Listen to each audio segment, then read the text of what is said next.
দিন এ দেশে থাইকে অন্য কোনো ডিস্ট্রিক্টে প্রেম করেন না।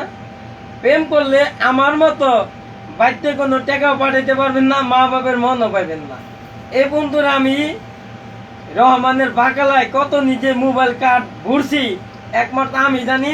আর কার্ডওয়ালা বেটা ত্যাক্ত যে কার্ড বেছে ওই বেটা ত্যাক্ত আমার দোকান নিষেধ করে দিছে যে তুই আর কার্ড ঘুরিস না।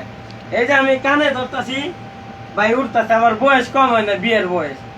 কানে ধরলাম, উঠলাম। কোনো সিঁড়ির লগে কোনোদিন কথা কইন না, সবাই বল লগে কথা কইন, মা বাবার লগে কথা কইলে কামে লাগবো। আমার শিক্ষা হয়ে গেছে গা। তো আপনারা বাঙালি ভাইরা আমার এই ছবিটা দৃশ্যটা দেখে আপনারা কোনোদিন আর কোনো সিঁড়িরে ফোনও দিবেন না। আর সিঁড়িরা ফোন দিলে অনুরোধ কথাকে সিঁড়িকে মা কইবেন, নাহলে খালা কইবেন, বোন করলে প্রেমে করে দেবো গা। আপনাকে আমি সাবধান করে দিতেছি। আমি নুসুন্দির এক মেয়ের ভালোবাসে এই যে আমার লোকে ফাঁক পাইকা প্রেম করে আমারে কয় হনে বলে আমার বলে চিনে না, কয় তোর বাড়ি কই। প্রেম করে আরেক ছেড়ার লগে সিম কার্ডের মধ্যে 10টা পাল্টা খেলাইছে। আমি কানে দলাম, উঠলাম। এটা আমার শেষ কথা ভাই। আমার কথা আপনারা দীক্ষা মনোযোগ করে আপনারা আর কেউ অনুরোধ টাকা নষ্ট করেন না, বিপলে ফালাইন না। সালাম আলাইকুম।